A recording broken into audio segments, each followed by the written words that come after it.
Hello everyone, Matt here from Total MTG. Welcome to today's video. Thanks for clicking on it. Today we're going to be going through what I think are the best, some of the best budget cards from the new set that will be coming out very soon, Strixhaven. In the common and uncommon status, there does seem to be some really, really sweet cards that we'll be able to put into some decks. I think these are see play in stronger decks as well, not just budget decks, but these are great for us budget players. And yeah, these are probably some of the first cards that we're going to want to craft for our decks. These are in no particular order. I've got some cards here. The first one we're looking at, it's Rip Apart.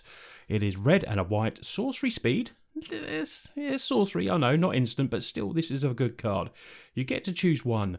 Rip Apart deals 3 damage to target creature or planeswalker. Unfortunately, not player, but destroy target artifact or enchantment is the other option as well. So this just screens value for me, although it is just not instant speed, which is a bit of a problem. But Mardu control decks, Mardu untapped decks, still going to like this sort of card, I think. Rip Apart gives you the choice to potentially kill a creature, or, bring a planeswalker down, or you might even be able to kill a planeswalker as well. We just don't know. But having the option to destroy target artifact or enchantment as well is going to be a great option for these colours of Boros. And I think Rip Apart is going to definitely see some sideboard play, but could honestly see maybe a couple of in the mains of decks as well. The next card is Deadly Brew. Now, these 2-mana sorceries I think are going to be pretty sweet. Each player sacrifices a creature or planeswalker. If you sacrifice a permanent this way, you may return another permanent card from your graveyard to your hand. So any graveyard strategies that we want to build, this is going to be a great card for Golgari. Just 2 mana, sorcery speed, not too bad. Each player sacrificing a creature or planeswalker. So you might get something really good. They might tap out for an Ugin. And then it's a little 2-mana way for these colours to get rid of Ugin, which is really cool. If we sacrifice a permanent as well, we can then return another permanent from graveyard to hand. So not to battlefield, but I still think that is pretty strong. And you'll be seeing this is some brews of mine. Deadly Brew, I know, it's terrible. But Deadly Brew, I think, is a really good uncommon card and is going to see, like the rest of these, some play. Now we look at Simic. Simic just gets great cards, doesn't it? Do you feel like every set that comes out that Wizards just go, Simic, you're amazing, I love you. We all play Simic there, so we're just going to give Simic some really cool stuff. Now this is instant speed. Simic colours, green and blue. You get to choose one again. Target creature you control fights target creature you don't control. Or counter target non-creature spell unless its controller pays 3, which is absolutely brilliant. So potentially stopping something coming down, or potentially killing something as well if you want to choose the fight option. I think this is going to see definite play in all manner of decks. But obviously for budget, it's uncommon, so it's going to be great for us budget players to craft these cards. We always have a lot more common wild cards and uncommon wild cards. It's the rares and mythics that we all struggle with. So these cards, I think, are going to be great for filling up your collection if you don't put them already. And Decisive Denial is going to be a strong card. You're going to see this played in all manner of decks that are running Simic colours. I think Decisive Denial is definitely one of the best uncommons from the set. Sticking with this theme, Fracture. Great for Orzhov. Orzhov, now the only problem that people are having with this is it doesn't destroy creature, but still destroy artifact, enchantment or planeswalker. For Orzhov at 2 instant mana speed, I think is very good. And it's going to see play, if not, sideboard for maybe some best of 3 decks. Best of 1, you're going to put this in there because you're going to catch that enchantment or planeswalker, definitely with Fracture. And just for 2 mana, I think it's a great piece of removal. I absolutely love the art on this. It is amazing as well. It would make the list just for the art. Not, no word of a lie. It would definitely just make the list for that. But Fracture, even though it still doesn't say creature, we have Mortify that does that, which is 3 mana. But I still think Fracture is definitely going to see some play. Artifact, enchantment, planeswalker, you are still going to catch a hell of a lot with Fracture.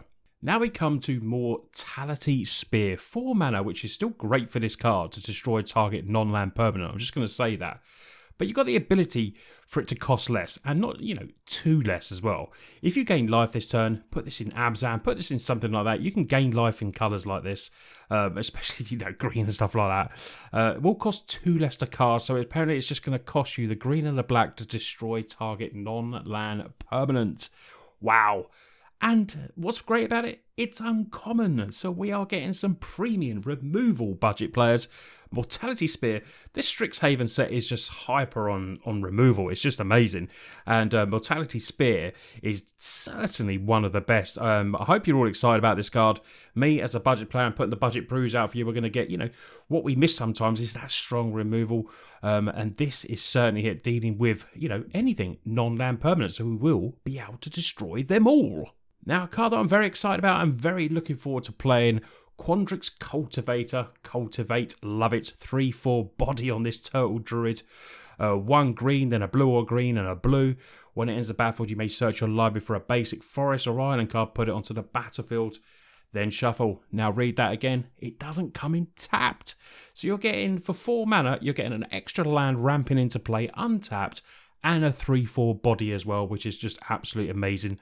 All-star uncommon, great for us budget players. We're going to be putting this in there if you want to build a little bit of ramp. You're just getting even more help.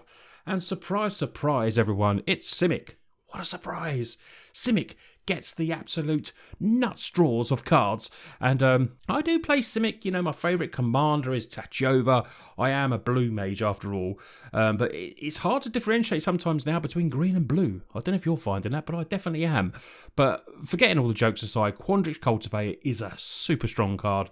And for budget players, it's probably one of the first creatures that you want to craft. So 2 more to look at here.